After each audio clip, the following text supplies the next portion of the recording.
जिस सेशन का सबसे ज्यादा सभी को इंतजार था वो अब शुरू होने जा रहा है। सबसे ज्यादा चर्चा अगर किसी एक सेशन की सुबह से लेकर अब तक हुई है तो वो हमारा ये गाला सेशन, जयराम रमेश बनाम अमित शाह, जो जीता वही सिकंदर। दो सिपहसालार जो कि सलाहकार हैं अपने अपने नेताओं के, वो नेता जिनके बीच घमासान होने वाला है 2014 के महाभारत में। एक तरफ राहुल गांधी के खेमे में जयराम रमेश स्ट्रेटेजी तैयार कर रहे हैं, तो दूसरी तरफ नरेंद्र मोदी के खेमे में उनकी स्ट्रेटेजी बैकरूम से तैयार कर रहे हैं अमित शाह। पहली दफा है कि अमित शाह इस तरह के मंच पर आए हैं, तो स्वागत है आपका। जयराम जी, मैं आपसे शुरू करना चाहूंगा क्योंकि इनकम्बेंट आप हैं, सरकार आपकी है, नया नेता आपने खड़ा किया है। अब ये साफ कर दिया आपने, पीछे से काफी धक्का भी लगाया, लेकिन साफ कर दिया कि राहुल गांधी ही अगर कांग्रेस चुनाव जीतती है तो आपके पार्टी के प्रधानमंत्री पद के उम्मीदवार होंगे। तो देश की जनता आपसे जानना चाहती है जयराम जी कि कांग्रेस पार्टी को और राहुल गांधी को क्यों चुना जाए? क्या वो वजह है जो आप देखते हैं राहुल गांधी में, जिसको देखकर आप उनसे काफी नजदीक से काम करते हैं, आपको लगता है कि राहुल गांधी इस देश के लिए एक अच्छे प्रधानमंत्री बन सकते हैं? देखिए राहुल, मैं पहले एक स्पष्टीकरण देना चाहता हूं।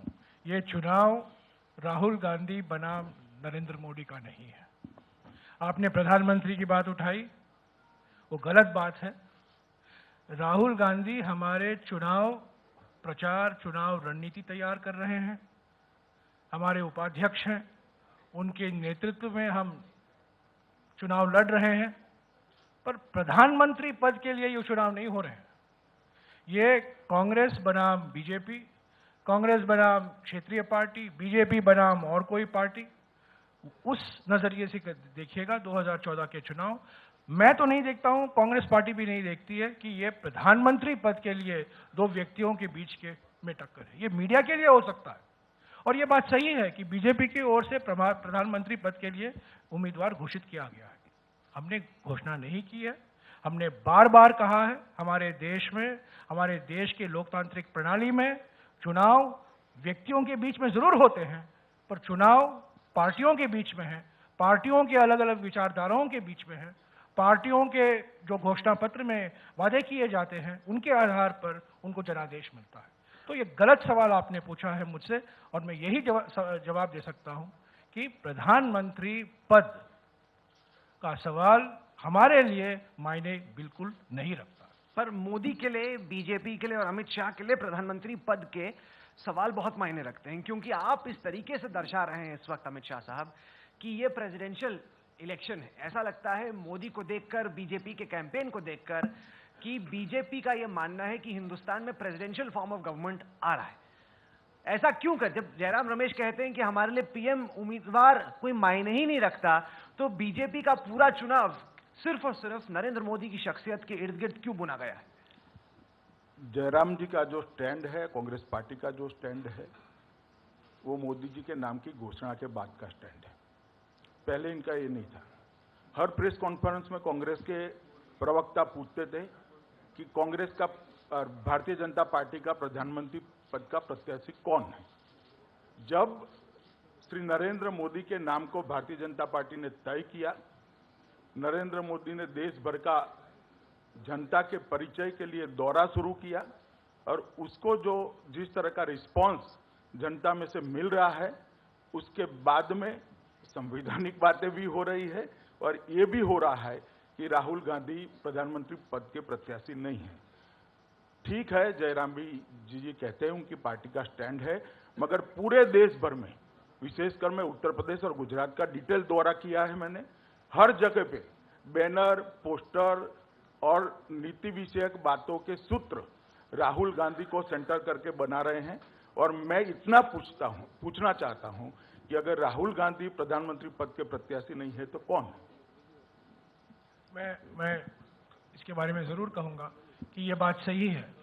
जो हमारा पोस्टर है, एडवर्टाइजिंग कैंपेन है, पब्लिक रिलेशंस कैंपेन है, जो चेहरा दिखाई दे रहा है वो राहुल गांधी का चेहरा, क्योंकि वो हमारे नेता हैं और उनके नेतृत्व में ये चुनाव हम लड़ रहे हैं। पर कभी हमने नहीं कहा है वहां राहुल गांधी जी को प्रधानमंत्री पद के लिए वोट दीजिए। हमने हर समय कहा है वोट कांग्रेस। पर जयराम जी, हर हाथ आप तो शक्ति, हर हाथ तरक्की, वो है हमारा नारा। क्या आपको हमने कहीं नहीं कहा है कि प्रधानमंत्री, और इस बात का खंडन कर लूं मैं कि हमने नरेंद्र मोदी जी की घोषणा के बाद हमें ये जागृति आई कि हम प्रधानमंत्री पद के लिए हम राहुल गांधी और किसी और को खड़ा नहीं करेंगे। ये बात गलत है। मैं 1.5 साल से कह रहा हूं कि हमारे देश में चुनाव ब्यूटी कॉन्टेस्ट नहीं होते हैं व्यक्तियों के बीच में, पार्टियों के बीच में विकल्प है। पार्टी को हम जनादेश देते हैं, पार्टी की विचारधारा पर मत देता है मतदाता। तो ये बात गलत है। ये बीजेपी का निर्णय है कि उन्होंने प्रधानमंत्री पद के लिए एक व्यक्ति को खड़ा करके रखा, वो उनका निर्णय है। पर जयराम जी, आप तो मैसेजिंग में काफी इन्वॉल्व रहते हैं। कांग्रेस की ऐड देखकर सवाल खड़ा होता है कि सरकार किसकी चल रही है, विपक्ष में कौन है। कहीं कांग्रेस इस बात पर कंफ्यूज तो नहीं है? क्योंकि आपके पार्टी के ऐड कहते हैं कट्टर सोच नहीं युवा जोश। कट्टर सोच मतलब मोदी हुए, अमित शाह हुए, युवा जोश यानी राहुल गांधी हुए। फिर आप कहते हैं मैं नहीं हम, क्योंकि आप कहते हैं कि मोदी मैं नहीं लेकिन हम। तो इन सब एड्स को देख के लगता है कि कांग्रेस अभी से ऑपोजिशन में बैठी है और मोदी है देश के पीएम, क्योंकि आपका हर एड तो मोदी को टारगेट करा है। सरकार में कौन है और ऑपोजिशन में कौन है? देखिए, चुनाव के लिए अभी 2.5 महीने बाकी है और हर चुनाव जो प्रचार चलाया जाता है वो अलग अलग चरणों में चलाया जाता है। ये हमारा पहला चरण है, फर्स्ट स्टेज है, और इस चरण में हम ये संदेशा देना चाहते हैं कि किस तरह से राहुल गांधी जी नरेंद्र मोदी और अरविंद केजरीवाल से अलग है। हम क्या करेंगे अगर हमें जनादेश मिलेगा, हम क्या करेंगे, हमारी प्राथमिकता क्या होंगी, वो अगले चरण में आएगा। मार्च का महीना है, अप्रैल का महीना है और मई में 15 दिन का हमारे लिए प्रचार का समय मिला है। तो उस समय आप देखेंगे पार्टी की ओर से हमारी प्राथमिकताएं क्या हैं, हमारे वादे क्या हैं। पर ये अभी जो देख रहे हैं, ये चरण जो देख रहे हैं, आपने देखा है अब तक, वो एक तरफ से आप कह सकते हैं ये डिफरेंशियल कैंपेन है कि किस तरह हम लोगों को बताएं कि राहुल गांधी जी, नरेंद्र मोदी का नाम हमने नहीं लिया है, फिर भी ये बात सही है कि हमारा निशाना नरेंद्र मोदी है और अरविंद केजरीवाल भी है, क्योंकि अचानक से आम आदमी पार्टी भी उभर कर आई है। आपकी मदद से थोड़ी बहुत नहीं, हमारी मदद से नहीं, हमारी मदद से सरकार बनाई है, पर हमारी मदद से उभर कर नहीं आई है। वो जनता का एक आक्रोश था, वो हो गया है, दिल्ली में हो गया है, पर अगर वो देश भर में होगा कि नहीं वो अलग बात है। पर यह बात सही है कि इस चरण में हम राहुल गांधी जी को नरेंद्र मोदी की तुलना में, केजरीवाल जी की तुलना में क्या फर्क है उसको हम दर्शाना चाहते हैं। पर अमित शाह साहब, अगर नरेंद्र मोदी के कैंपेन की बात की जाए तो लग रहा है कि 2 कैंपेन चल रहे हैं।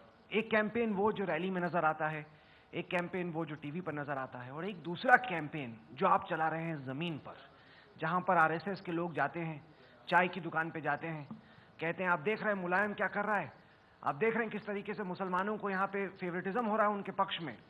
तो ये आप जब दुनिया के सामने होते हैं, जनता के सामने होते हैं, तब बात अलग किस्म की होती है। चाय की दुकान पर संघ की शाखाओं से निकले लोग, आपके भेजे हुए लोग बात अलग करते हैं। क्या जमीन पर उत्तर प्रदेश में आपकी कोशिश है लोगों को और इस चुनाव को पोलराइज करने की? मुझे मालूम नहीं राहुल जी आप कहां से समाचार लेकर आए हैं और आपका सोर्स क्या है, मगर मैं एक बात निश्चित कहना चाहता हूं, हम भी नहीं चाहते कि चुनाव पोलराइज हो, ना कभी हमने करा है। गत विधानसभा चुनाव में उत्तर प्रदेश में जैसे ही चुनाव आया, माइनॉरिटी की रिजर्वेशन की बात सपा ने करी, बसपा ने करी, कांग्रेस ने करी और चुनाव को पोलराइज किया। हालांकि माइनॉरिटी के लिए रिजर्वेशन करने से पिछड़ों का अधिकार मारा जाता था। माइनॉरिटी का रिजर्वेशन संविधान सम्मत नहीं है, संविधान इसका इजाजत नहीं देता है, फिर भी केवल वोट प्राप्त करने के लिए चुनाव को पोलराइज करने का प्रयत्न किया गया।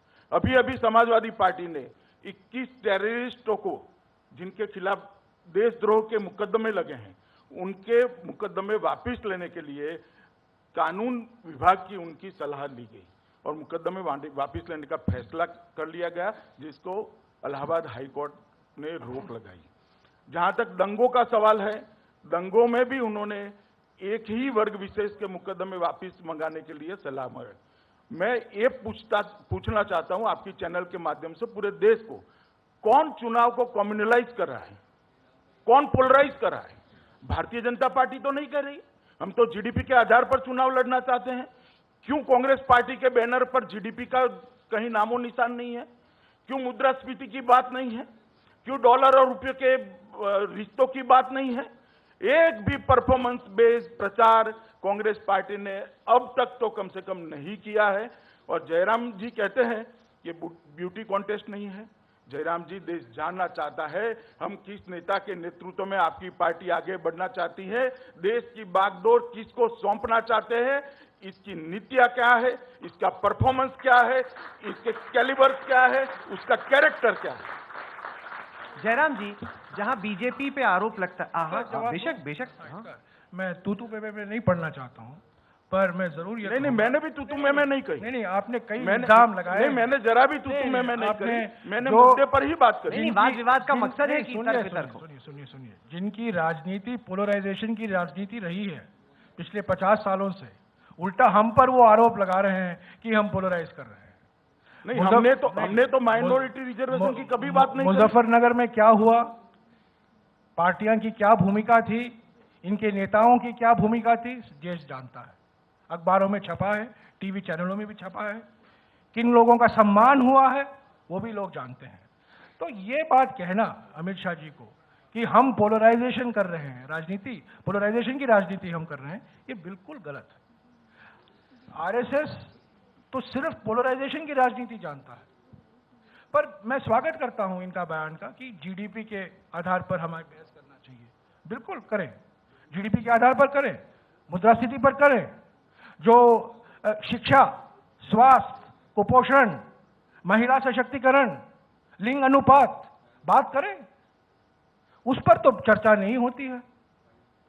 तो ये बात सही है कि जो असली मुद्दे हैं वो कारपेट के नीचे जा रहे हैं और एक दूसरे पर इल्जाम लगाए। पर मैं आपसे एक सवाल और इन्होंने आरक्षण की बात कही। जी, मैं अमित शाह जी को बता दूं, ये बड़े वरिष्ठ नेता हैं, ये जानते हैं केरल में अल्पसंख्यकों को आरक्षण दिया गया है, कर्नाटक में दिया गया है।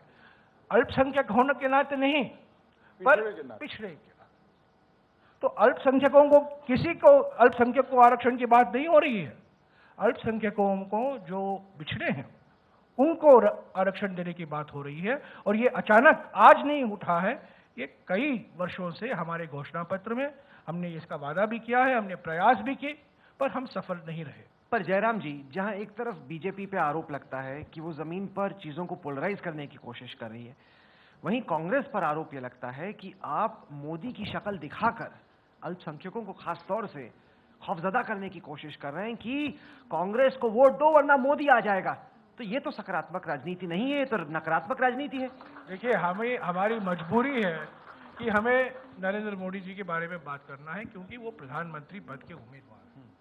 और मैंने बार बार कोशिश की है कि जैसा कि इन्होंने कहा, उनको भला बुरा आप ही कहते हैं। मेरी व्यक्तिगत अनुभव सुनिए ना, मैंने बार बार कोशिश की है कि कुछ जो रोजाना मुद्दे आते हैं, तूतू मैमे के मुद्दे, उससे हटकर, जैसा कि अमित शाह जी ने कहा, विकास के मुद्दे पर हम बात करें। नहीं, मोदी को फासिस्ट कौन कहता है? उस पर तो बात कौन कहता है? वो तो आप कहते हैं। उस पर तो बात होती ही नहीं है, क्योंकि आप कहते हैं मोदी को फासिस्ट, आप पुकारते हैं उनको डिक्टेटर। वो करते हैं कि नहीं करते? फासिस्ट है या डिक्टेटर, देखिए 12-13 साल से किस तरह से उन्होंने शासन चलाया है, किस तरह से उन्होंने विधायकों को असेंबली से बाहर हटाया है, सब लोग देखे हैं। और फासिस्ट कहना, डिक्टेटर कहना, भस्मासुर कहना, ये राजनीति की भाषा है, ये चलती रहती है। पर मैं वो तूतू में नहीं है। देखिए, तूतू में आप भी राम भाई, नहीं, तूतू में होता रहता है, पर हमने और मैंने खुद प्रयास की है। 2004 में बीजेपी की रणनीति इंडिया शाइनिंग के आधार पर चली थी। 2014 की रणनीति गुजरात शाइनिंग के आधार पर चल रहा है। तो क्या वाकई में गुजरात शाइनिंग है? गुजरात शाइनिंग में क्या कमियां हैं? गुजरात शाइनिंग की क्या उपलब्धियां हैं? उस पर हम विचार करने के लिए तैयार हैं। पर दूसरे पक्ष से भी कुछ रिस्पॉन्स तो आना चाहिए। चलिए सवाल खड़ा करते हैं अमित शाह के सामने, क्योंकि जब हम गुजरात शाइनिंग की बात करते हैं अमित भाई, तो लगता है कि कुछ जो उद्योगपति हैं, बड़े बड़े औद्योगिक घराने हैं, वो तो बड़ा जबरदस्त शाइन कर रहे हैं मोदी के राज में, लेकिन जितने भी सोशल और ह्यूमन डेवलपमेंट इंडिसेस हैं, और बहुत आंकड़े हैं मेरे पास जो दिखाते हैं कि अभी भी कुपोषण के मामले में हर तरह का आप ह्यूमन डेवलपमेंट इंडिस उठा लीजिए, उसमें गुजरात बहुत पिछड़ता है। तो ऐसा क्यों होता है कि मोदी के राज में इंडस्ट्रियल ग्रोथ तो बहुत तेजी से होती है, लेकिन ह्यूमन डेवलपमेंट इंडिसेस पिछड़ रहे हैं, छोटे छोटे राज्यों की तुलना में पिछड़ रहे हैं, पिछड़े हुए राज्यों की तुलना में पिछड़ रहे हैं? आपका सवाल दो पार्ट में है। पहले आपने कहा कि भाई मोदी के राज में कुछ इंडस्ट्रियलिस्ट ही चमक रहे हैं। मैं आपको बताना चाहता हूं, आंकड़ों की जंगल में मत उलझिए, जयराम जी करेंगे वो। मगर पूरे ऑडियंस को मेरा चैलेंज है, गुजरात के किसी भी गांव में आप जाइए, किसी भी समय जाइए, 3 फेज अनइंटरप्ट पावर 24 घंटे नहीं मिलती है तो मोदी को वोट मत दीजिएगा। 24 घंटे बिजली एक ही स्टेट ऐसा है जहां पर गुजरात में मिल रही है। इसको आप डेवलपमेंट नहीं कहेंगे? जब हमने टेक ओवर किया 11,000 गांवों में टैंकर से पानी जाता था, आज सिर्फ 7 गांवों में टैंकर पे पानी जाता है। इसको डेवलपमेंट नहीं कहेंगे आप? जब हमने टेक ओवर किया भूजल का स्तर जो था उसमें 22 फुट पानी का स्तर ऊपर आया है। इसको आप डेवलपमेंट नहीं कहेंगे? हमारे टेकअप करने के बाद जंगल बड़े हैं, इसको आप डेवलपमेंट नहीं कहेंगे? हमारे टेकअप करने के बाद गरीबी कम हुई है और कुपोषण भी कम हुआ है, लगभग 35% फर्क आया और इसके लिए भी योजनाएं बनी है। आने वाले 2-3 साल में हम नेशनल एवरेज को मैच कर जाएंगे, क्योंकि काफी लंबे अरसे तक गुजरात में भी देश की तरह कांग्रेस का शासन रहा है। हमें जो आगे से जो मिला है उसको मेकअप करने में थोड़ा समय लग रहा है, मगर ये बातें नहीं है। 98% गांव रोड से जुड़ चुके हैं, 98%। 15 मिनट की एवरेज से 108 की सुविधा गांव के लोगों के लिए उपलब्ध है। एक भी गांव ऐसा नहीं है जहां मोदी जी का शासन आने के बाद 3 से कम कमरे बने हैं। एक भी कमरा ऐसा नहीं है जिसके लिए शिक्षक उपलब्ध नहीं है। ये क्या डेवलपमेंट नहीं है? अमित भाई, एक सुन लीजिए जरा, आप एक सेंटेंस में बहुत बड़ी बात कर देते हैं, इसलिए मैं डिटेल जवाब देना चाहता हूं। पर ये तो कमर्शियल हो गया अमित जी। स्कूल में क्या कॉमर्शियल ये तो कमर्शियल हो रहा है। पीने के पानी में क्या कॉमर्शियल होगा? मैं आपको सही आंकड़े बताऊं? मैं कुछ नहीं, आपको सही आंकड़े बताऊं? जयराम भाई गरीब है, जयराम सुनने के लिए तैयार है? मैं तैयार हूं, पहले आप मुझे सुन लीजिए। गरीब के घर में बिजली बहुत बार सुना हूं मैं। गरीब के घर में बिजली पहुंचाने को आप कॉमर्शियल कहते हैं तो भगवान ही बचाए कांग्रेस पार्टी को। बिजली पहुंचाना कोई कॉमर्शियल बात नहीं है, ये विकास से जुड़ी हुई बात है। गांव को रोड से जोड़ना कोई कॉमर्शियल बात नहीं है। पानी का स्तर ऊपर लाना कोई कॉमर्शियल बात नहीं है। अमित शाह साहब, 108 की सुविधाओं को गरीब लोगों तक पहुंचाना कोई कॉमर्शियल बात नहीं है। जहां तक आपने कुपोषण का सवाल किया, ह्यूमन इंडेक्स का सवाल किया, वो निश्चित है कि हम थोड़े पिछड़े हैं, मैं इसकी बात का स्वीकार भी करता हूं, मगर उसमें भी 2006 से 2011 तक के आंकड़ों में काफी बड़ा अंतर है। आपने कई आंकड़े सुनाए गिन के, मैं भी आपको 3 आंकड़े गिन के सुनाता हूं। 2011 की इंडिया ह्यूमन डेवलपमेंट रिपोर्ट ये कहती है कि जहां तक ह्यूमन डेवलपमेंट इंडेक्स का सवाल है, पहले राज्य 5वें नंबर पर था 1996 में, 2006 आते आते वो 9वें नंबर पर आ गया। चाइल्ड माइल न्यूट्रिशन की बात की जाए तो 69% जो बच्चे हैं वो अनीमिक हैं गुजरात के, 44.6% मेल नरिश्ड हैं। जितने भी शेड्यूल्ड कास्ट के, शेड्यूल्ड ट्राइब के हेल्थ इंडिकेटर्स हैं वो राष्ट्रीय स्तर से खराब हैं। तो एक तबका है गुजरात का जो शाइन कर रहा है, लेकिन जो नीचे के लोग हैं उनका क्या? ये केंद्र सरकार के आंकड़े हैं ना? नहीं, इस पर भरोसा नहीं रखते हैं ये। ऐसा नहीं है। उनके आंकड़े पर भरोसा रखेंगे वो? ये जो उनके आंकड़े नहीं अभी। ये जो आंकड़े हैं वो आंकड़े तथ्य के आधार पर नहीं है। एक सैंपल सर्वे होता है और सैंपल सर्वे को बड़ा बनाकर ये आंकड़े बनाते हैं मतलब एक स्टैटिस्टिक के आधार पर बनाते हैं। मैं इसको कोई चैलेंज करना जयराम जी ही बनाते हैं। नहीं, इसीलिए तो मैं कह रहा हूं भाई। चलिए, आपने मेरा काम पूरा कर दिया। सुनिए ना, एक मिनट। आपने काफी कुछ गुजरात की उपलब्धियों पर आपने कुछ कहा है। मैं एक बात बता दूं आपको, सवाल नहीं है कि गुजरात में विकास हुआ है कि नहीं, सब लोग स्वीकारते हैं। मैं पहला व्यक्ति हूं जो स्वीकारेगा कि गुजरात में विकास हुआ है। चले, मुझे आनंद हुआ। 1980 में गुजरात हिंदुस्तान में चौथे नंबर पर था पर कैपिटा इनकम। एक आंकड़ा आपने विकास को जो दर्शाता है, चौथे नंबर पर था। 2012 में गुजरात तीसरे नंबर पर है, ठीक है, 4 से 3 आए हैं। तमिलनाडु 8वें नंबर पर था, 5वें नंबर पर आया है। केरल 7वें नंबर पर था, चौथा नंबर पर आया है। तो ये बात नहीं है कि गुजरात में विकास नहीं हो रहा। ये बात कहना कि हिंदुस्तान में सिर्फ एक ही गुजरात मॉडल काम करेगा और जो शाइन करता है वो सिर्फ गुजरात मॉडल है, मैं इसका खंडन करता हूं। हमारे देश में केरला का मॉडल है, तमिलनाडु का मॉडल है। अभी पिछले 10 साल में, अभी हालांकि आप अभी उनसे अलग हो गए हैं, पर बिहार में भी विकास दिखाई दे रहा है और आप उस गठबंधन सरकार के एक अंग थे। तो ये बात कहना, हम ये नहीं इनकार रहे हैं कि गुजरात में विकास नहीं हुआ है, कनेक्टिविटी बढ़ा है, बिजली की स्थिति में सुधार आई है, ये बात सही है। पर जो अभी राहुल कनवल जी ने उठाया है, सामाजिक जो सूचक है, सोशल इंडिकेटर्स हैं, उसमें और कुछ करना बाकी है। हो रहा है, प्रयास तो हो रही है, परिणाम भी मिल रहे हैं। सुनिए ना, परिणाम भी मिल रहे हैं। सुनिए ना, लिंग अनुपात देखिए। लिंग अनुपात के मामले में हम लोग सब पंजाब और हरियाणा की आलोचना करते हैं। हम लोग कहते हैं कि पंजाब में लिंग अनुपात बहुत बिगड़ गया है। हम कहते हैं कि हरियाणा में लिंग अनुपात इतना बिगड़ गया है कि लड़कियों का जो आबादी है घटी है। क्या आप जानते हैं अमित जी, 2011 की जनगणना में लिंग अनुपात गुजरात में हरियाणा के समान हो गया है। ये क्यों हो रहा है? मैं ये नहीं कह रहा हूं कि आपकी वजह से हो रहा है, पर मैं ये कह रहा हूं कि जो विकास का दावा करते हैं आप, विकास की वकालत करते हैं, वो एक सीमित नजरिए से आप डर डर के हमला कर रहे हैं आप। अमित शाह से खौफजदा हैं आप भी थोड़ा, डर डर के हमला कर रहे हैं। नहीं, हमला नहीं कर नहीं, रहा। इनकी बात समाप्त हो जाए बाद में। मैं हमला नहीं कर रहा हूं। मैं ये कह रहा हूं कि ये जो कह रहे हैं वो पूरा पिक्चर नहीं दे रहे। नहीं, पर एक आंकड़ा मैं उनके पक्ष की तरफ से आपकी तरफ रखता हूं। सच्चर कमेटी के अगर हम आंकड़े उठाते हैं, ठीक है, और मुसलमानों की बात करते हैं, तो दिखता है कि लिटरेसी रेट जो है मुसलमानों का गुजरात में, वो बाकी राज्यों से और कांग्रेस शासित राज्यों से ज्यादा है। 73.5% मुसलमान गुजरात के शिक्षित हैं, ये सच्चर कमेटी कहती है। पर कैपिटा इनकम ज्यादा है मुसलमानों का अर्बन एरियाज में, 875 रुपए है, नेशनल एवरेज 804 रुपए है।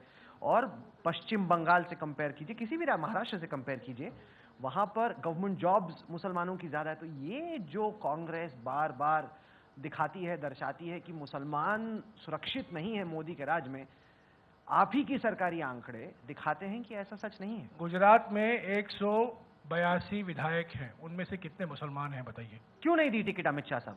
बताइए मुझे। आप ही थे मुसलमान कह रहे हैं, 182 पर आपने घुमा दिया। वो तो मैं पूछूंगा उनसे। नहीं, आप पूछिए ना। मैं पूछूंगा उनसे, आप घुमा नहीं सकते ना, ये भी तो हकीकत है। आप दर्शाते हैं कि मैं गुजरात का इसका मुसलमान जवाब दे सुरक्षित सकता नहीं हूं। है, तो मैं दीजिए, इसका जवाब दूंगा। दीजिए। जहां जो मोटे तौर से आर्थिक स्थिति बेहतर है, वहां मुसलमानों की स्थिति भी बेहतर होती है।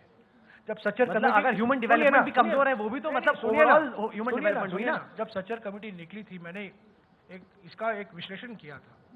कर्नाटक, केरल, तमिलनाडु, आंध्र प्रदेश जैसे राज्यों में मुसलमानों की स्थिति बेहतर है, क्योंकि ओवरऑल इकोनॉमिक सिचुएशन जो है, वहाँ लिटरेसी रेट हो या आर्थिक विकास का दर आप देखें, वहाँ ज़्यादा है और फायदा सबको पहुँचा गया।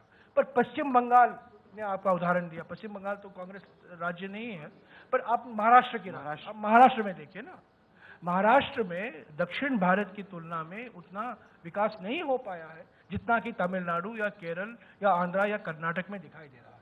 जब मोटे तौर से ये विकास होता है तो मुसलमान भी उसमें, पर नजरिए की भी तो बात है कि अगर ह्यूमन डेवलपमेंट कमजोर है तो वो मोदी की गलती है। मुसलमान अच्छा कर रहा है तो उसका मोदी से कोई लेना देना नहीं। राहुल जी, मैं आपको एक सवाल पूछ रहा हूं ना। 182 विधायकों में से कितने मुसलमान नहीं, मैं हैं 182 गुजरात में? नहीं, अमित शाह साहब। राहुल जी, मैंने मैं आपको एक बात पूछना चाहता हूँ। पूछिए। गुजरात का चुनाव आ रहा है या देश का आ रहा है? पर आप ही तो गुजरात के मॉडल मैंने कभी नहीं कहा, आपने ही शुरू किया। मैंने कभी नहीं कहा। आप ही तो कर रहे हैं। चुनाव आ रहा है देश का, देश की जनता निर्णय करने जा रही है 10 साल के यूपीए के शासन के आधार पर।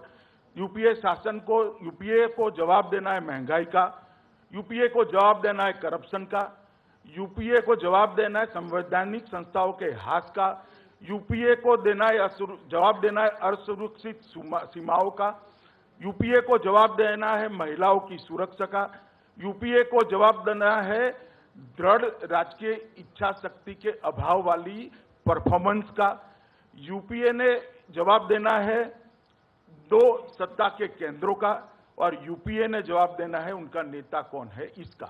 इसके आधार पर आने वाले दिनों में चुनाव होने जा रहा है। मुझे लगता है राहुल जी कि आप पूरे डिस्कशन को धीरे धीरे गुजरात की ओर ले जा रहे हो। मेरा एक विनम्र आपसे निवेदन है, गुजरात का जब चुनाव आएगा तब इस पर भी डट कर चर्चा करेंगे, डट कर जवाब आप देंगे। पहले जयराम जी ये जवाब दे कि भाई इतने सारे घपले हो चुके आपको हर सवाल जो आपने उठाया है, हर सवाल का जवाब जी कृपया दे दीजिए। जरूर, अभी तो नहीं मिलेगा पर आपको जरूर चुनाव प्रचार में मिलेगा। जो सवाल उठाए हैं वो हमारा कर्तव्य बनता है। जो सवाल आपने उठाया है ये कई लोग उठा रहे हैं, ये है ऐसा नहीं है कि सिर्फ आप उठा रहे हैं, कई लोग उठा रहे हैं। नहीं, और हम जरूर इन सवालों का जवाब, तगड़ा जवाब हम देंगे, पर आपको भी जवाब देना होगा। अमित शाह, हम भी कई सवाल उठाए जा रहे हैं, हम भी देंगे। आप लोग तो झूठ को सच साबित करने में लगे हैं। असली सच क्या है, असली बात क्या है, उसको सवाल जब उठाया जाता है। झूठ सच साबित कर रहे हैं? अब अगर आप मिसाल के तौर से आप मुझे पूछें तो बार बार ये कहा जा रहा है कि एसआईटी ने नरेंद्र मोदी जी को क्लीन चिट दी थी। क्या ये वाकई में क्लीन चिट दिया है? एसआईटी ने कहा क्या है? किसी ने एसआईटी का रिपोर्ट पढ़ा है? पढ़ा है। एसआईटी ने कहा क्या है, क्या टिप्पणियां की हैं मुख्यमंत्री के भूमिका पर? एक बहुत सीमित कानूनी नजरिए से उन्होंने ये कहा। देखिए, कार्यक्रम पूरा देश देख रहा है। आप कृपया, मैंने आपको कभी ठोका नहीं, एसआईटी की टिप्पणियां सोहराबुद्दीन पर बात करें, सोहराबुद्दीन पे भी बात करेंगे, मुझे कोई दिक्कत नहीं है उसमें। सुनिए, मैं सीमित कानूनी नजरिए से एसआईटी ने कहा है कि मुख्यमंत्री के खिलाफ जो आरोप लगाए हैं उसके खिलाफ मुकदमा नहीं चलाया जा सकता, वो एसआईटी ने ये कहा। और इसके अलावा एसआईटी ने बहुत कुछ और टिप्पणियां की हैं। और न्यायालय प्रेमी जो एमिकस क्यूरे होता है उसका रिपोर्ट नजरअंदाज कर रहे हैं। उन्होंने क्या कहा है मुख्यमंत्री की भूमिका पर, उस पर तो कोई बात नहीं होती है। तो देखिए, ये सब हमने सवाल उठाया आपसे, आप जवाब देंगे। आपने सवाल उठाया हमसे, हम जवाब देंगे। मैं अभी जवाब देता हूं। प्रचार है। मैं चुनाव प्रचार में जाना नहीं चाहता, मैं पूरे ऑडियंस को अभी जवाब देता हूं। एमिकस क्यूरी की टिप्पणियों को कंसीडर करने के बाद सुप्रीम कोर्ट ने कहा था कि एसआईटी खुद निर्णय करे। एसआईटी ने एमिकस क्यूरी की टिप्पणियों को ध्यान में लेने के बाद कहा है श्री मोदी पर कोई मुकदमा नहीं बनता। इसको चैलेंज किया गया कोर्ट में, कोर्ट ने भी कह दिया कि एसआईटी का फैसला ठीक है, मोदी पर कोई मुकदमा नहीं बनता है। अब आप इसको अगर क्लीन चिट नहीं मानते हैं, एसआईटी के शब्द मैं जानता था कि आप एसआईटी का उठाएंगे। एसआईटी के क्या शब्द हैं अमित जी? एसआईटी ने कहा, SIT has held while there is evidence and many of the allegations made in the Zakia Jafri complaint are true and correct in its own assessment, this evidence is not prosecutable. It is not prosecutable. नहीं। Therefore, the SIT holds him responsible for unlawful acts and acting with a criminal mindset, even if they conclude that the material is not prosecutable. नहीं, ये जो मुकदमा नहीं चलाया जा सकता, नहीं, ये बात सही है। मैं जरा भी सुन लीजिए जयराम जी, एसआईटी ने और एमिकस क्यूरे का रिपोर्ट एविडेंस आज भी सुप्रीम कोर्ट में है, सब लोग जानते हैं एमिकस क्यूरे को, और आप एमिकस क्यूरे को कह रहे हैं कि हम उस रिपोर्ट को नजरअंदाज करेंगे। एमिकस क्यूरे को नियुक्त हमने नहीं किया था, कांग्रेस ने नहीं किया था। न्यायालय ने किया था। वो न्यायालय प्रेमी है, वो कांग्रेस एमिकस क्यूरे नहीं है, वो सुप्रीम कोर्ट के एमिकस उनका क्यूरे जवाब हैं। भी सुनिए। अब आप मुझे सुनेंगे? हाँ। एसआईटी ने जिस एविडेंस की बात की है वो एप्लीकेंट के मतलब जो फरियाद जिन्होंने दी है जाफरी के स्टेटमेंट की बात करी। इसके अलावा एक भी एविडेंस नहीं है। लीगल टर्मिनोलॉजी में स्टेटमेंट एविडेंस होता है। सिर्फ जाफरी केस में। मगर सिर्फ जाफरी केस में। एसआईटी ने साथ में भी कहा है, ये भी कहा है कि प्रोसिक्यूट करने लायक कोई एविडेंस नहीं है। सिर्फ जाफरी केस में। हाँ, सिर्फ जाफरी केस। नहीं जाफरी केस सिर्फ नहीं, जाफरी केस नहीं। जाफरी की कंप्लेंट को आपने पढ़ा ही नहीं। जाफरी ने ये आरोप लगाया है, जाफरी ने ये आरोप लगाया है, एक केस के लिए नहीं कहा है। उन्होंने 8 केस जिसमें बड़े हादसे हुए थे, वो टोटल कॉन्स्पिरेसी है, इस तरह का आरोप लगाया था। और उसमें स्टेट मशीनरी के 60 बड़े बड़े अफसर और मिनिस्टर और चीफ मिनिस्टर सब लोग इन्वॉल्व है, इस तरह का आरोप लगाया था। एक माने में पूरा जांच आयोग की जांच हो, इस तरह से इसको जांचा गया। एसआईटी बनाने में गुजरात सरकार का कोई रोल नहीं है। एसआईटी को अपॉइंट करके उसके कार्यक्षेत्र को तय करने में गुजरात सरकार का कोई रोल नहीं है। गुजरात सरकार का एसआईटी में कोई दखल नहीं है। एसआईटी का रिपोर्ट एक सील कवर में सुप्रीम कोर्ट के पास जाता है, जिसमें एसआईटी कहती है कि हमारे पास कोई प्रोसिक्यूट कर सके इस तरह के एविडेंस नहीं है। बाद में सुप्रीम कोर्ट संतुष्ट होने के बाद कहती है कि कायदे के हिसाब से आप इसको कॉम्पिटेंट कोर्ट में दायर करिए और स्वतंत्रता है कि वो इसको चैलेंज कर सके। स्वतंत्रता है। दो उन्होंने चैलेंज भी किया और चैलेंज करने के बाद अब लोअर कोर्ट ने भी निर्णय कर दिया कि मोदी के खिलाफ प्रोसिक्यूट करने योग्य एक भी एविडेंस नहीं है। इसके बाद में भी कांग्रेस इसको मुद्दा बना रही है। इसी को कहते हैं पोलराइजेशन। लोअर कोर्ट कहाँ है? इसी को कहते हैं पोलराइजेशन। लोअर कोर्ट कहाँ है? लोअर कोर्ट कहाँ है? अहमदाबाद में। लोअर कोर्ट कहाँ है? अहमदाबाद में। ठीक, बस जयराम जी, मेरा सवाल का जवाब मिल गया मुझे। जयराम जी, आप केंद्र सरकार के मंत्री है, आपको मालूम है नहीं है? नहीं, आप सुनिए तो, आपको मालूम नहीं है इस देश का लीगल स्ट्रक्चर सुप्रीम कोर्ट के तत्वाधान में चलता है। सुप्रीम कोर्ट के तत्वाधान में हाई कोर्ट चलती है, हाई कोर्ट के तत्वाधान में लोअर कोर्ट चलते हैं। कोर्ट के कामकाज में ना आपकी ना मेरी किसी भी सरकार की कोई दखल नहीं हो सकती। तो आप बातों को घुमा फिरा कर गुमराह मत करिए। इससे घपले का प्रश्न नहीं टाला जा सकेगा, इसके मुद्रास्फीति का प्रश्न नहीं टाला जा सकेगा, इससे डॉलर और रुपये का रिश्ता नहीं टाला जा सकेगा, इससे नॉन परफॉर्मिंग गवर्नमेंट का प्रश्न नहीं टाला जा सकेगा। प्लीज मुद्दों पे आ जाइए।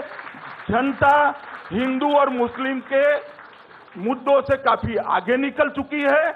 आज भी आप वो मुद्दे को लेकर चुनाव को पोलराइज करना चाहते हैं। अमित भाई, असली एजेंडा तो आपका वही है। अमित भाई, असली एजेंडा तो आपका वही है। अच्छा, अब ये तो जीडीपी, ब्लैक मनी, मुद्रास्फीति, ये तो एक मुखौटा है आप लोगों का। सबसे ज्यादा जनादेश परफॉर्मेंस के आधार पर किसी एक पार्टी की सरकारों को मिला है तो वो भारतीय जनता पार्टी की सरकारों को मिला है, कांग्रेस पार्टी की सरकारों को नहीं मिला है। और वो सब जगह पे, मध्य प्रदेश हो, छत्तीसगढ़ हो, गुजरात हो, गोवा हो, हमें विधानसभा की, वहां हमारी ही पार्टी काम कर रही है भैया। 2003 में भी यही नतीजा निकला था अमित जी। 2003 में हम मिजोरम भी हार गए थे। अमित शाह, मिजोरम भी हार गए थे हम 2003 में। इंडिया शाइनिंग था।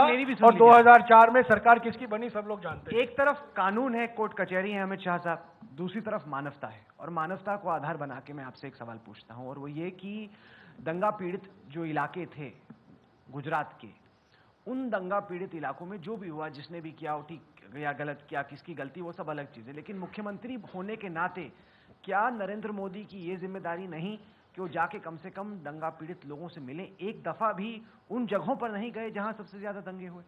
अच्छा कि आपने सवाल पूछ लिया। सुबह से ये सवाल आप भारतीय जनता पार्टी के हर नेता को पूछ रहे हैं। मैं आपको स्पष्टता देना चाहता हूं कि जब दंगा हुआ तब इधर और साइड के दंगा पीड़ित कैंप में थे। मोदी जी ने 8 मुस्लिम कैंपों का विजिट किया था और 7 हिंदू कैंपों का विजिट किया था। उस वक्त वो राहत शिविरों में जितने भी माइनॉरिटी के लोग थे सबको मिले थे। 3-3 घंटों का विजिट है, इसका रिकॉर्ड उपलब्ध है। मगर एक अपप्रचार चलाया जाता है कि मोदी ने माइनॉरिटी दंगा पीड़ितों से मुलाकात नहीं की। और मैं जो कहता हूं राहुल जी, ये रिकॉर्ड की बात है, कोर्ट के सामने है, आरटीआई भी आप डाल सकते हैं, इसमें तो आरटीआई की भी जरूरत नहीं, मुझे एक फोन कर दीजिएगा, मैं ही दे दूंगा आपको रिकॉर्ड। और इसमें चीफ मिनिस्टर की लॉग बुक से लेकर उनके सिक्योरिटी पर्सोनल की लॉग बुक से लेकर वहां क्या क्या हुआ उसकी मिनट्स तक सब चीजें उपलब्ध। पर और जयराम उनके, साहब- और उनके ऑफिस जयराम से साहब- 3 किलोमीटर दूर गुलबर्ग कांड घट रहा है। पर जयराम साहब, क्या क्या कह रहे हैं आप 2000 नहीं, आपके पास आप आइवरी टावर में जीते हैं। नरेंद्र मोदी की ऑफिस से कम 30 किलोमीटर दूर गुलमर्ग है। जहाँ वहाँ कैंप था वहाँ से 3 किलोमीटर। कैंप तो बाद में बने, कैंप तो बाद में बने भैया। पर जयराम दंगे के बाद कैंप, जहाँ मुख्यमंत्री रिव्यू मीटिंग ले रहे हैं, हाँ, वहाँ हाँ। से 3 किलोमीटर दूर गुलबर्ग कांड घट रहा है भैया। और मुख्यमंत्री को नहीं, आप संवेदनशीलता देखिए, आप नहीं थी कि वो जाके देखें। और ये पूर्व सांसद, ये एक पूर्व सांसद थे, उनको जलाया गया। आप सच नहीं बोल रहे हैं, क्या बात है? आप सच नहीं बोल रहे हैं। मुख्यमंत्री की ऑफिस से गुलमर्ग 30 किलोमीटर दूर है। कैंप ऑफिस अभी जी मैं कह रहा हूँ। कैंप ऑफिस नहीं था मुख्यमंत्री का, कोई अपने घर से संचालन रिव्यू मीटिंग हो रही, कोई कैंप ऑफिस नहीं था। पर जयराम साहब, 2002 पे तो आप इतने सवाल खड़े करते हैं, इतने आग बबूला हो जाते हैं।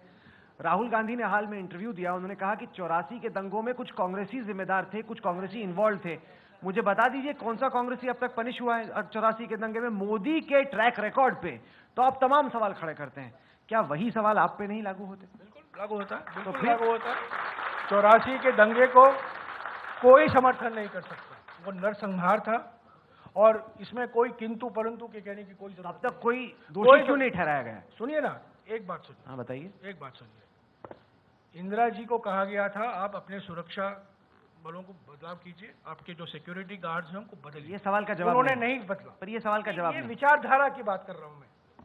2002 के दंगों का विचारधारा एक द्वेष और घृणा का विचारधारा था।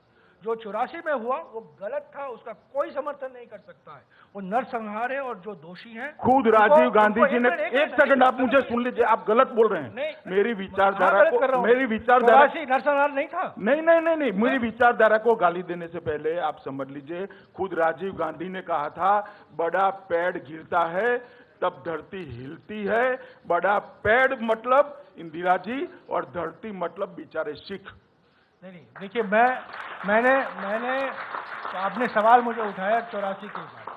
84 आपने जिसका जवाब नहीं दिया। मैं दे रहा हूं। मैंने कहा कि कोई अगर कांग्रेसी, राहुल गांधी खुद मानता है कैमरे पे कि बिल्कुल कांग्रेसी इन्वॉल्व थे, बिल्कुल, अब तक एक कांग्रेसी दोषी नहीं पाया हमारे गया। अध्यक्ष ने भी गोल्डन टेम्पल में 7-8 साल पहले माफी भी मांगी थी। हमारे प्रधानमंत्री माफी भी- और इंसाफ में फर्क है। नहीं, एक माफी मांगना पहले, उसके बाद इंसाफ दिलवाना दूसरा चरण। और अगर आप मुझसे पूछ रहे हैं क्यों कांग्रेसियों को जो दोषी ठहराए गए हैं उनके खिलाफ कार्रवाई नहीं की गई है, वो सही सवाल है। और राहुल गांधी जी ने खुद नहीं, पर स्वीकारा ये है। देश का वही कानून है जो कहता है स्वीकार मोदी कर के क्या खिलाफ भैया? prosecution तो को मोदी evidence के नहीं। खिलाफ क्या स्वीकार कर कार्रवाई क्या हुई सजा है? कहाँ होती है? नरेंद्र मोदी के खिलाफ क्या कार्रवाई हुई है? नरेंद्र मोदी के खिलाफ एक माया- अब तो मिनट। ये वही बात हो गई कि आपका दंगा मेरे दंगे माया से खराब नहीं, कैसे? नहीं, ऐसा नहीं है। माया कोडनानी किस सरकार की मंत्री थी? किस सरकार की मंत्री नहीं थी? तो उनको सजा और- हुई है, अरे बाप रे, गुजरात क्या में ही हुई है सजा। माया किस- कोडनानी को और किसको- गुजरात में ही सजा हुई है। किसके प्रोत्साहन से उनको मंत्रिमंडल किसी में के रखा गया? वो भी कोर्ट में सिद्ध तो करना होगा। सज्जन कुमार और जैसे- जगदीश अच्छा, टाइटलर कौन सी पार्टी के हुए? सज्जन कुमार और को जय- और जगदीश टाइटलर को हरकिशन लाल अगर- भगत किसके सुनिए, प्रोत्साहन से काम कर रहे थे? अगर- जगदीश टाइटलर अगर किसके प्रोत्साहन से कोई काम कर भी, रहे थे? मैं नाम नहीं किसी का नहीं लेना चाहता हूँ। नहीं, पर आपने अगर माया कोई भी कोडनानी का नाम लिया। कोई भी हरकिशन जी भगत नहीं रहे हैं, पर सज्जन कुमार और जगदीश टाइटलर आज भी राजनीति में है। अगर उनके खिलाफ कुछ साबित किया जाए और उनके खिलाफ कार्रवाई होनी चाहिए, हम क्यों पर मोदी भी तो वही कहते हैं कि कुछ साबित हो जाए मेरे खिलाफ कार्रवाई कर मोदी दो। ने कभी 2002 के लिए माफी मांगी है? क्यों नहीं मांगी अमित शाह साहब? कभी माफी मांगी है? देखिए, इस पर कई बार स्पष्टता हो चुकी है। बार बार ये सवाल बिना वजह उठाया जा रहा है। मोदी जी ने स्पष्ट कहा है और मेरी पार्टी का यही मत है कि अगर अपराध किया है तो माफी इसका परिमार्जन नहीं है, सीआरपीसी के हिसाब से सजा होनी चाहिए। नहीं, पर फर्क है। सुन लीजिए, मुझे सुन लीजिए।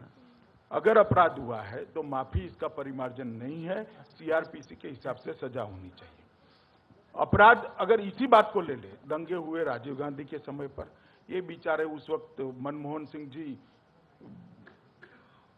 कोई फाइनेंस मिनिस्ट्री में किसी पद पर काम करते थे, अब जाकर उनको पकड़वा कर माफी मंगा दी। इस माफी का कोई मतलब है क्या? इस माफी का कोई मतलब है? मनमोहन राजीव गांधी जी तो गए ऊपर, गलत है, सुनिए ना, सोनिया गांधी है, अमित जी सुनिए, सोनिया जी यहाँ पर है। मनमोहन सिंह जी ने माफी मांगी सदन में, लोकसभा में 2005 में। इससे क्या फर्क पड़ जाता है? वो तो बेचारा फाइनेंस सेक्रेटरी था। 1999 में सोनिया राहुल जी जी, ने मुझे आपका राहुल जी, मेरा एक निवेदन है को तैयार नहीं है कि आप यूपीए कार्यकाल के परफॉर्मेंस पर प्लीज डिस्कशन को ले आइए। मैं चाहता हूं जीडीपी, गुजरात शायद नहीं गपले, हमारे महंगाई, भूल जाइए, भ्रष्टाचार, सांप्रदायिकता भूल जाइए, पोलराइजेशन भूल जाइए, मुजफ्फरनगर भूल जाइए।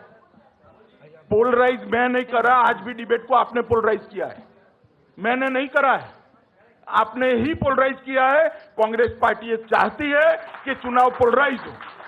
कांग्रेस पार्टी हम नहीं चाहते चुनाव पोलराइज हो। कांग्रेस पार्टी और अगर मैं कह देता हूं कि चुनाव आप पोलराइज करना चाहते हैं तो भी हारेंगे, और चुनाव अगर मुद्दों पे जाता है तो भी आप हारेंगे। आपका हारना तय है, देश ने परिवर्तन तय कर लिया।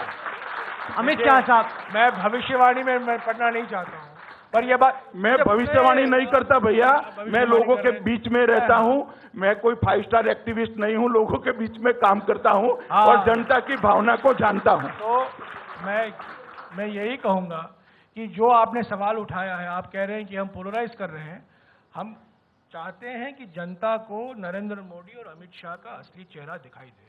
क्या है असली चेहरा आपको? दिख तो रहा है चेहरा, इनका असली चेहरा, भाई साहब, फेक चेहरा नहीं, असली एनकाउंटर होना चाहिए नरेंद्र मोदी और अमित शाह से, फेक एनकाउंटर नहीं होना चाहिए। जयराम भाई, जयराम जी, मैं आपको कहना चाहता हूं कि हमारे पर तो आरोप भी लगे, कोर्ट में से उसका जजमेंट भी लेकर आए, मगर मेरा ये कहना है कि जनता की अदालत ने आप पे जो आरोप लगाए हैं उसका तो आप डिस्कशन ही करना नहीं चाहते। क्यों भाग रहे चर्चा से? मेरिट की चर्चा से कांग्रेस पार्टी क्यों भाग रही? क्यों महंगाई की बात नहीं करती? क्यों दामों की बढ़ोतरी की बात नहीं करती? क्यों विकास दर की बात नहीं हो रही है? आपके सवालों में क्यों भ्रष्टाचार की बात नहीं रही? ये बात सही नहीं। आप बार बार नरेंद्र मोदी के, अमित शाह के चरित्र पर सवाल खींच रहे हैं।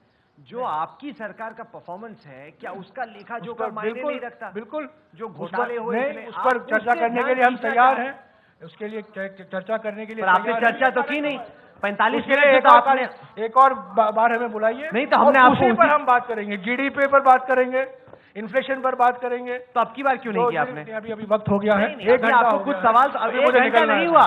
जयराम जी, ये सेशन खत्म नहीं हो सकता। जयराम जी प्लीज, देश की जनता चाहती है कि सवाल लेंगे, फ्रैंकली एक्सेप्ट कर लीजिए, इसके जवाब नहीं। सवाल लेंगे हम जनता से, इतना जल्दी जयराम जी जा नहीं सकते। आए हैं मंच पर, बहुत हाथ खड़े हैं। आप दोनों माननीय हैं हमारे लिए, और आज तक को मैं बधाई का पात्र बनाता हूं। बहुत अच्छी चर्चा चल रही है।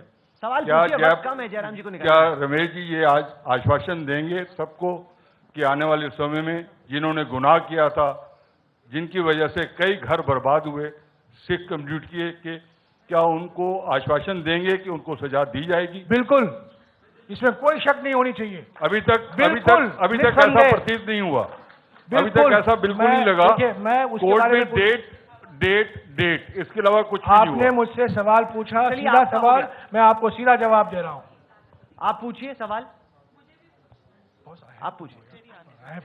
देखिए, मैं जब यहाँ आया था, मैंने राहुल को कहा था मुझे 7:45 को निकलना है, क्योंकि 8 बजे को मुझे तेलंगाना पर एक बैठक है, मुझे अभी निकलना है। अभी 8 बजने वाले हैं, मुझे जाना नहीं बजे, अभी 8, आपने 8 बजे कहा था, 8 बजे 5। और अनुराग ठाकुर और किरण का सवाल जवाब देने के लिए नहीं आया हूँ। हाँ पूछिए। मेरा सवाल अमित शाह साहब से, जो गुजरात में हुआ है उसको तो सब भूल जाते हैं। अब नरेंद्र मोदी जी जो प्रधानमंत्री पद के उम्मीदवार हैं, तो वो मुसलमानों के लिए उनका फ्यूचर प्लान क्या है? वो हिंदुस्तान के अंदर मुसलमानों को क्या करेंगे? आज भैया, मेरी पार्टी सबके समान विकास में विश्वास करती है। जब एक गांव में बिजली पहुंचती है, उसका फायदा हिंदू को भी मिलता है, मुसलमान को भी मिलता है। एक गांव में पानी मिलता है तो इसका फायदा हिंदू को भी मिलता है, मुसलमान को भी मिलता है, और जब स्कूल पहुंचता है तो उसका फायदा हिंदू को भी मिलता है, मुसलमान को मिलता है। मैं नहीं चाहता कि विकास हिंदू या मुसलमान के आधार पर हो। हम नहीं चाहते सरकारें हिंदू या मुसलमान के आधार पर चले, ये हमारा पॉलिसी है। पर अमित शाह साहब, खत्म करने से पहले मैं आपसे ये जानना चाहता हूँ। हाँ, पूछिए। तो पत्रकार हो यार, आप तो रोज सवाल पूछते रहते हो हम लोगों से। पूछिए अशोक जी, पूछिए।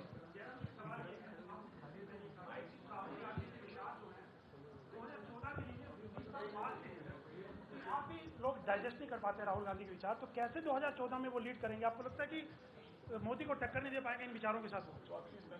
देखिए, वो युवा नेता हैं,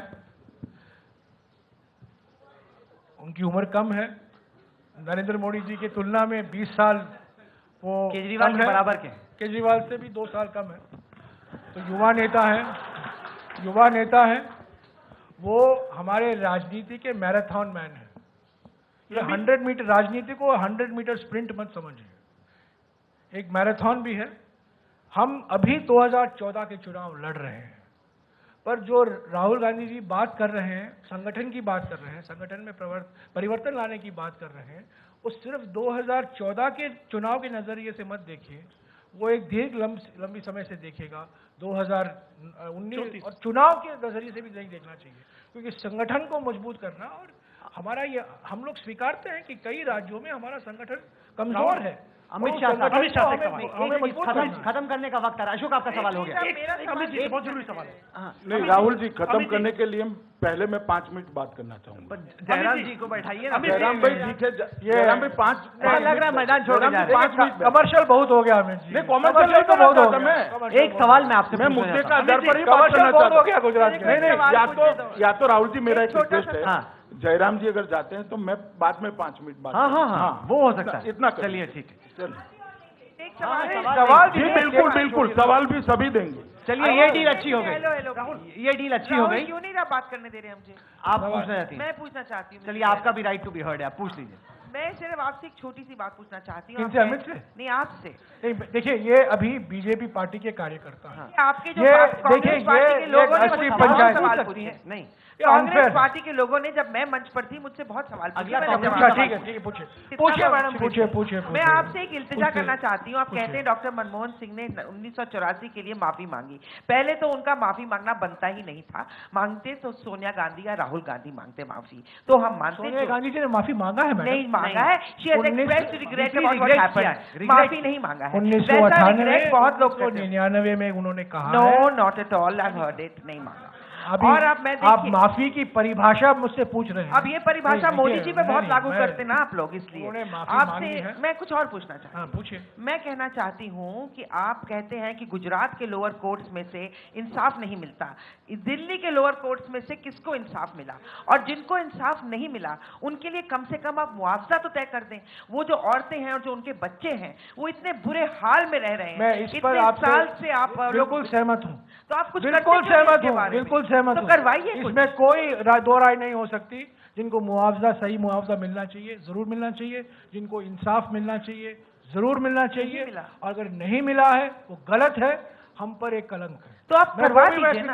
आप बस ये करवा दीजिए। 2 दंगे के बीच में हम ये तू मैं मत करिए। नहीं, मैं 2 दंगे 84 गलत था, 2002 गलत था। तो आप इसमें कम से कम मुआवजा दिलवा दीजिए।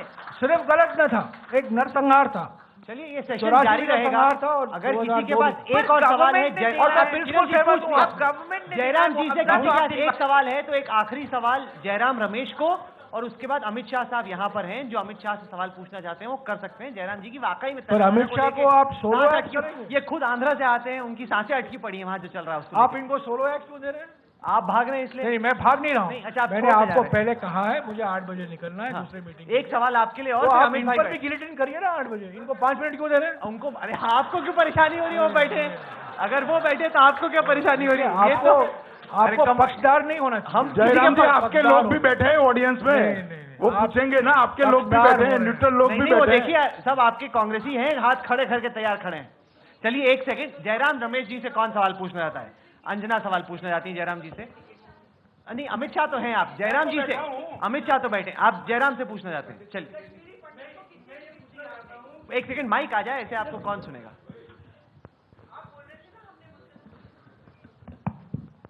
मैं ये पूछना चाहता हूँ जयराम रमेश जी, मेरा नाम अनुज अग्रवाल बहुत है। नाराज हैं आज शाम को। किरण जी, आप बहुत नाराज हैं दिखते हैं। आपको बड़े बड़े सवाल पूछे गए थे आपके सेशन। अच्छा, आप बड़ी नजर रख रहे थे। जब आप आए मैंने पूछा, आपने कुछ देखा नहीं आप कह रहे थे बड़े बिजी थे, दिन भर कुछ देखा नहीं। सब पे नजर थी आपकी।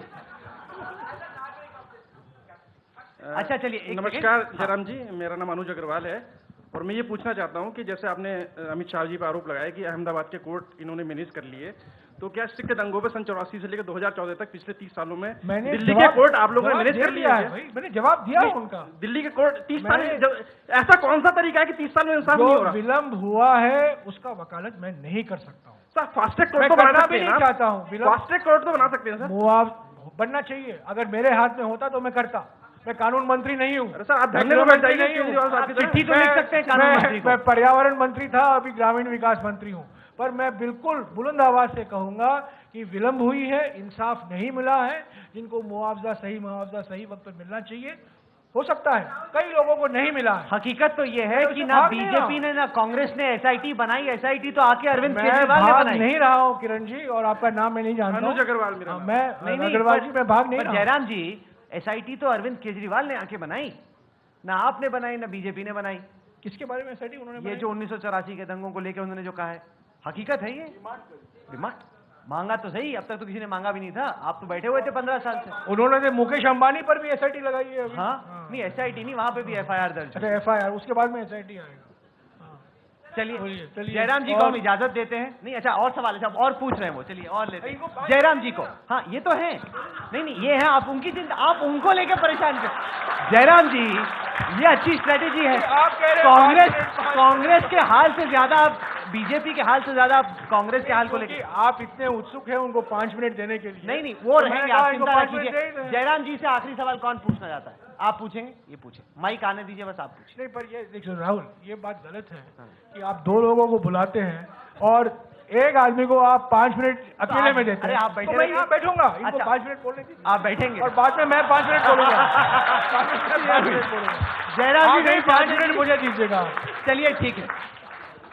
नहीं पर अमित शाह साहब, पर 5 मिनट अहम सवाल बनता है, वो ये मेरी बात खत्म हो जाने दीजिए, संक्षिप्त में कहूं। 2 मिनट में मैं आपकी जल्दी समझ रहा हूं। एक सवाल आपने मेरी उपस्थिति में कहा। एक सवाल अमित शाह साहब बनता अरे है। भैया मेरी बात खत्म हो जाने सवाल दो। पूछने दीजिए। राहुल, मैं कहाँ जा रहा हूँ, आप मेरी अच्छा, बात हाँ।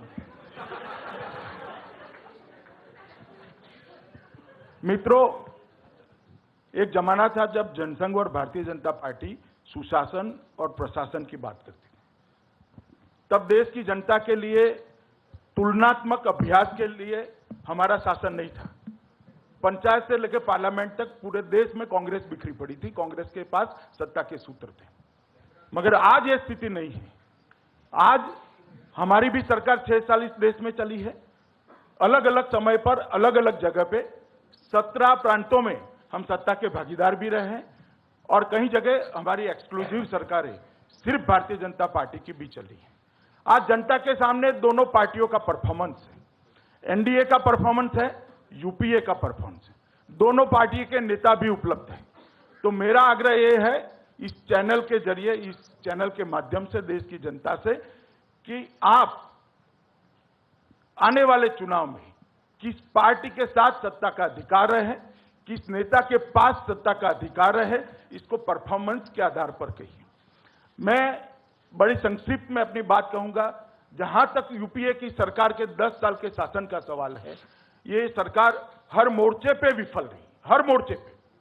सबसे पहले भ्रष्टाचार, मुझे कहने में कोई संकोच नहीं है, मेरिट्स के आधार पर कहता हूं कि संविधान की रचना के बाद से आज तक इतनी करप्ट सरकार कभी नहीं आई। एक के बाद एक घपले हुए हैं। कोलगेट की नाम ले लीजिए, 2G स्पेक्ट्रम के लीजिए, नहीं कोई जरूरत नहीं है। 2G स्पेक्ट्रम को ले लीजिए, वेस्ट लैंड हेलीकॉप्टर को ले लीजिए, या CWG को ले लीजिए, या अदर्स को ले लीजिए। मित्रों, इतने घपले हुए हैं कि इसकी सूची अगर मैं पढ़ना जाऊं तो 3 कार्यक्रम ऐसे करने पड़ेंगे, मगर सूची खत्म नहीं होगी। इतने ज्यादा घोटाले इस सरकार ने करे हैं और हर घोटाले में CAG का रिपोर्ट उपलब्ध है, कोर्ट की अनुशंसा भी इसमें उपलब्ध है। मित्रों, महंगाई की जहां तक बात करते हैं, न केवल बिजली, पेट्रोल, गैस, डीजल उसको छोड़ दीजिए। जयराम भाई के हिसाब से तो ये कॉमर्शियल बात है। नहीं हुआ 5 मिनट, नहीं हुआ। आप बोलिए, चलिए 1 मिनट में खत्म कीजिए। बोलिए बोलने दीजिए ना उनको। ये कॉमर्शियल बात है। आप छेड़ रहे हो, मगर खाने पीने की चीजों के तैयारी अंदर करके आए, आप उनको छेड़ रहे हैं।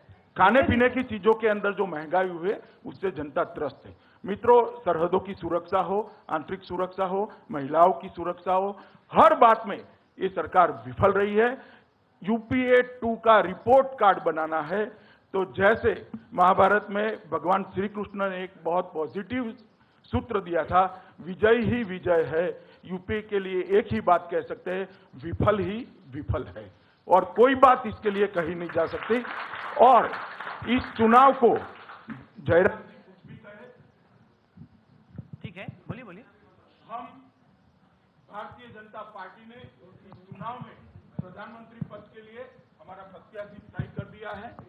हम श्रीमान मोदी जी के नेतृत्व में चुनाव लड़ने जा रहे हैं। हमने हमारा नेतृत्व 2 मिनट लगेंगे, हमने हमारा नेतृत्व लोगों के सामने प्रस्तुत कर दिया है। कांग्रेस भले न बोले, मगर उन्होंने भी राहुल गांधी को प्रस्तुत किया है। राहुल गांधी और नरेंद्र मोदी की कंपैरिजन में करना नहीं चाहता, क्योंकि जयराम जी का ऑब्जेक्शन है कि राहुल जी को हमने प्रत्याशी नहीं बनाया। इस बात को स्वीकार कर लेते हैं, मगर मोदी जी के लिए मैं निश्चित कहना चाहूंगा, क्योंकि हमने उनको प्रत्याशी बनाया है।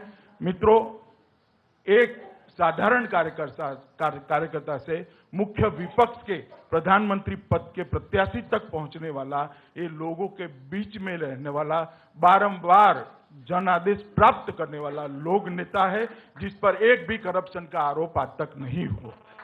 मित्रों, अब हो गया नहीं, दो अमित भाई, 2 मिनट, सुनिए 5 मिनट के बाद 2 सुनिए, मिनट। ये चुनाव प्रचार नहीं है। नहीं, चुनाव प्रचार नहीं है। सवाल पूछने के लिए नहीं, इसको कॉन्ट्राडिक्ट करे मैं तो चाहता हूँ। दे रहे हैं, जनता को नहीं, भाषण दे रहे हैं। नहीं, मैं एक सवाल क्यों पूछ रहा हूं। भाजपा अमित को शाह जिताना साहब, चाहिए? आज का विषय है भाई अमित शाह साहब। साहब, एक सवाल मैं गलत, आपसे गलत, पूछना गलत। चाहता हूँ, गलत। और ये बार आरोप ये लगता टीवी है, पर ऐसा नहीं किया जाता। एक बार टीवी जो पर आरोप, सवाल जवाब होता है। बार अमित शाह साहब सवाल पूछने दीजिए। बार जो आरोप लगता है, आप पर खुद व्यक्तिगत एक आरोप लगता है तंत्र के बेजा इस्तेमाल का। यह आरोप कई दफा अलग अलग रूप में निकल के आया। हाल में स्नूपगेट का मामला आया, आपने महिलाओं की सुरक्षा की बात की। आरोप यह लगा कि तंत्र का बेजा इस्तेमाल किया गया। मैं समझ गया, आप क्या समझ गया सवाल। आप स्नूपगेट पे सवाल करना चाहते हैं, मुझे सुन लीजिए। नहीं, चिंता यह है कि क्या जब अमित शाह और मोदी दिल्ली आते हैं, अगर दिल्ली आते हैं, तो कहीं ऐसा तो नहीं कि तंत्र का बेजा इस्तेमाल होगा और सिटीजन्स की जो सिक्योरिटी है, जो प्राइवेसी है, उस पर अमित शाह की निगाह होगी। और कई सालों से राज्य में लोक आयुक्त है ही नहीं। दोनों चीजों के मैं जवाब दूं। लोक आयुक्त है ही नहीं। और भ्रष्टाचार, इसी सवाल में एक सवाल मैं जोड़ना भ्रष्टाचार चाहती हूं अमित जी से। के श्रीमान हरीशचंद्र अमित बनते जी, हैं और लोक आयुक्त को नियुक्त नहीं करते। हाँ, उसी में स्नूप गेट पे ही सवाल है मेरा कि स्नूप गेट पर अमित जी आपने अभी तक कुछ बोला नहीं है। ये साहेब कौन है? अभी बोल रहा हूं मैं। साहेब कौन है? अभी बोल रहा हूं जी। आपने अच्छा मौका दे दिया इनको। साहेब कौन है? पता आप जानते हैं साहब कौन है? नहीं, इनको 5 मिनट और बोलने का मौका दे। नहीं, पर बनता है सवाल। ऐसे कैसे मंच पे आए बिन सवाल के जवाब दिए चले जाए? अभी राहुल जी ने जो सवाल किया, इसके बारे में मैं राहुल जी इतना ही कहना चाहता हूं कि जिस तरह से पूरी दंगों की राजनीति नरेंद्र मोदी के इर्द गिर्द बुनने का प्रयास किया गया, अंततः देश की सर्वोच्च अदालत में से भी कुछ नहीं निकला। एनकाउंटर के लिए मेरे इर्द गिर्द ये ताना बाना बुना गया कि मैं गलत एनकाउंटर में लिप्त हूं, कोर्ट में से कुछ नहीं निकला। ना सीबीआई ने भी दूसरी चार्जशीट में कुछ निकाला। इसी तरह से स्नूपगेट के लिए एक जुडिशियल कमीशन का हमने रचना की है। जुडिशियल कमीशन अपना काम कर रहा है, और मैं इस मन से पूरे देश की जनता को कहना चाहता हूं कि जिस दिन जुडिशियल कमीशन का रिपोर्ट आएगा, उस दिन आप देख लीजिएगा, इसमें भी प्रचार के अलावे और कुछ नहीं निकलेगा, और बिल्कुल सरकार के हर नॉर्म्स के हिसाब से काम हुआ है। इस तरह से सरकार पाक साफ बाहर आएगी। पर जयराम जी, आप मानेंगे कि सीबीआई की जो दूसरी चार्जशीट आई, उसमें अमित शाह पर कोई केस हुआ नहीं? अगर कुछ बनता तो हो जाता केस। नहीं, देखिए, मैं भाषण नहीं देना चाहता हूँ। और जो सवाल आए हैं लोगों से उसका जवाब मैंने दिया है। अगर और किसी को सवाल है मैं जवाब देने के लिए तैयार हूं। पर गुजरात में भी इन्होंने सीएजी की बात की करके, ठीक है, सीएजी और पहले 5 मिनट भाषण में इन्होंने कहा था कि सीएजी की ओर से कई रिपोर्ट आए हैं हमारे भ्रष्टाचार के बारे में। गुजरात सरकार में भी सीएजी की कई रिपोर्ट आए हैं, वही सीएजी की रिपोर्ट है, वो स्टेट अकाउंटेंट जनरल की ओर से रिपोर्टें आई हैं, गुजरात स्टेट पेट्रोलियम कॉर्पोरेशन पर रिपोर्ट आए हैं। वो सब जब उनके यहाँ से रिपोर्ट आता है वो गलत है, उन पर कोई कार्रवाई नहीं होनी चाहिए। पर यहाँ यूपीए सरकार के खिलाफ अगर कोई सीएजी की रिपोर्ट आती है तो भाई ये तो बिल्कुल इसके अलावा और कोई सत्य नहीं हो सकता।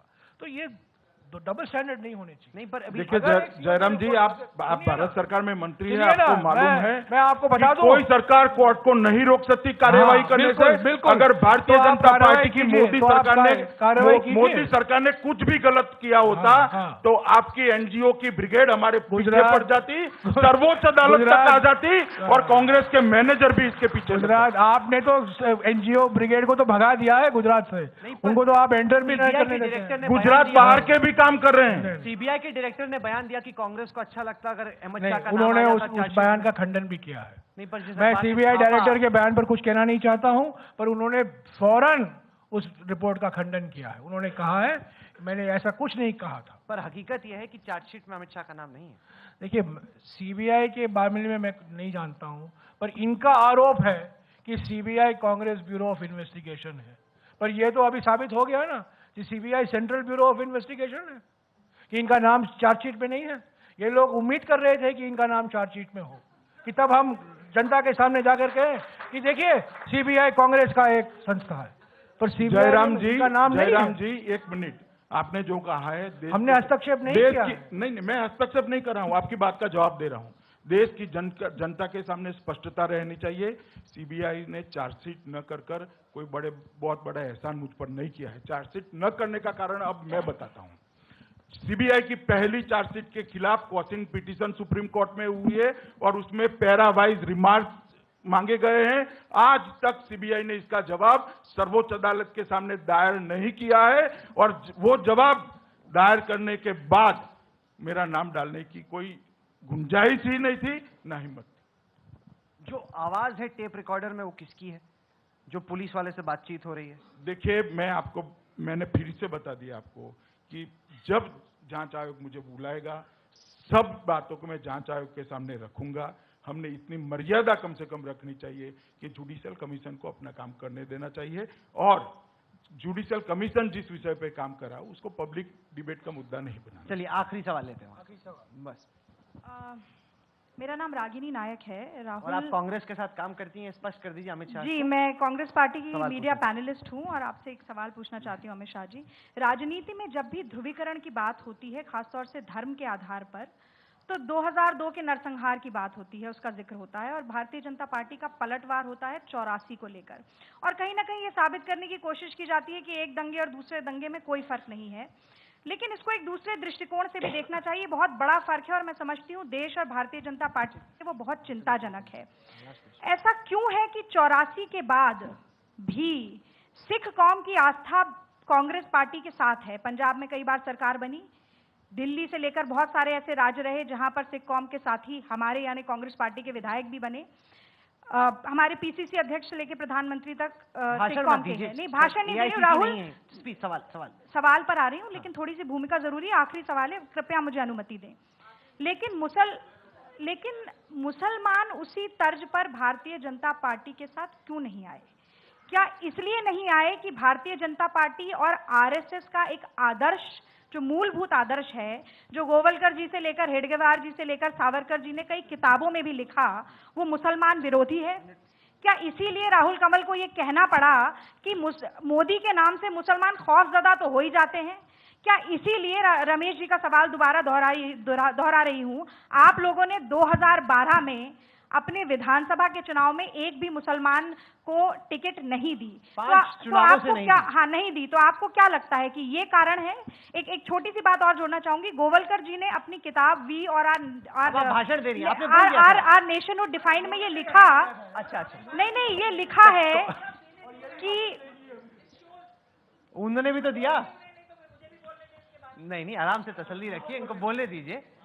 किरण जी से भी एक सवाल पूछना था, मैं पूछ ही नहीं पाई, इसलिए सब कुछ मिलाकर यही पूछ ये दिया। भोज पे भी सिलसिला जारी रहेगा। तो आप भी उन्होंने रहेंगे। एक मिनट राहुल जी, उन्होंने अपनी किताब में ये स्पष्ट लिखा है कि जो हिटलर ने जर्मनी में किया यहूदियों के साथ, उसी तर्ज पर भारतीयों को और खासतौर से हिंदुओं को शिक्षा लेनी चाहिए। तो इस पर आपकी टिप्पणी चाहती हूँ। पहली बात, गोलवलकर जी ने कभी ऐसा नहीं लिखा, कहीं ऐसा नहीं लिखा। आपने कौन सी किताब पढ़ी है मुझे मालूम नहीं है। अच्छा, अब आप बैठिए। मैंने भी पढ़ी है, कहीं नहीं है। हो सकता है कांग्रेस कार्यालय ने छपाई है। नहीं। दूसरी बात, आपका जो दूसरा मुद्दा है, वो किताब को विड्रॉ कराया गया। आपका जो दूसरा मुद्दा है वो हमारे शासन में नहीं हुई। आपका जो दूसरा मुद्दा है कि मुसलमान क्यों वोट नहीं दे रहा है, इसका जवाब हम परफॉर्मेंस के आधार पर देंगे। इस बार मुसलमान भाइयों के वोट से ही मोदी की सरकार बनने जा रही है। आप थोड़ी राह देखो। पर अमित शाह साहब, पिछले 5 चुनावों का इतिहास अगर उठा लें तो 546 असेंबली की सीटें और 52 लोकसभा की सीटें गुजरात में बीजेपी ने, नहीं 52 नहीं है, मैं बोल रहा हूं गिनती करते रहिए ना, पुराने चुनाव उठा लीजिए, जो आपने टिकटें दी 9% मुसलमान हैं गुजरात में। आपको एक मुसलमान नहीं मिला जिसको अमित शाह और मोदी टिकट दे सकता था।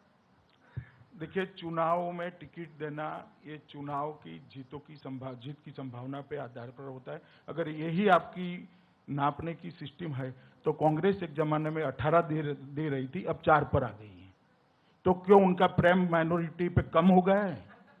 नहीं, पर आप सवाल को सवाल से घुमा सवाल से सवाल नहीं जोड़ना, वास्तविकता दिखा रहा हूं। आप कहते हैं कि कौन जिताऊ कैंडिडेट है इसके आधार पर टिकट बढ़ता है, इसके आधार पर टिकट का चयन होता है, और टिकट के आधार पर किसको टिकट मिलता है इसके आधार पर मुसलमानों का विकास गुजरात में हुआ है या नहीं हुआ, इसको नहीं नापा जा सकता। सच्चर कमेटी ने नापा है। अभी आपने आगे कहा कि देश में मुसलमानों की माली हालत सबसे ज्यादा अच्छी अगर कोई एक स्टेट में है अमित शाह साहब, तो वो गुजरात। असली बात यह है कि गुजरात में राजनीति इतनी पोलराइज हो चुकी है कि मुसलमान का अभी जीतना वहां बिल्कुल असंभव हो चुका है। असली बात यह है कि पोलराइजेशन जो हुआ है पिछले 15-20 सालों में, एक जमाना हुआ करता था गुजरात में खाम अलायंस, क्षत्रिय हरिजन आदिवासी मुस्लिम, खाम अलायंस से लेकर आज हम इस स्थिति में आए हैं। ये बात सही कहते हैं कि एक जमाना हुआ करता था कि 18 उम्मीदवार कांग्रेस पार्टी से मुसलमान के थे। आज पोलराइजेशन जो हो चुका है गुजरात में, इन्हीं के कारण, इन्हीं की वजह से आज कोई मुसलमान कैंडिडेट ढूंढना मुश्किल है और मुसलमान को जितवाना भी उससे और भी मुश्किल है। ये बिल्कुल पोलराइजेशन भारतीय जनता पार्टी ने नहीं किया, आज भी पोलराइजेशन पूरा देश देख रहा है। जयराम जी आपने किया। पर जयराम जी, एक चीज जो आपने की इस सेशन के दौरान, आपने यूपीए के ट्रैक रिकॉर्ड को बिल्कुल डिफेंड नहीं किया। नहीं, आपकी लगातार चर्चा तो और दूसरे पटरी पर चली गई।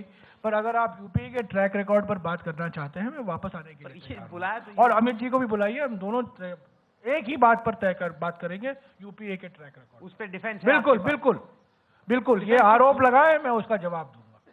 ये आरोप लगाते जाए, यहाँ है उनके पास लंबी लिस्ट है, उसका पूरा जवाब दूंगा। चलिए, कम से कम आप भी तैयारी करके आए, मतलब आप भी अपने पन्ने बना के लाए थे। मेरा तो सिर्फ एक ही मुद्दा था। नहीं, उनको तैयारी करने की जरूरत ही नहीं थी, इसलिए क्योंकि वो मुद्दे पे बात करना ही नहीं चाहते।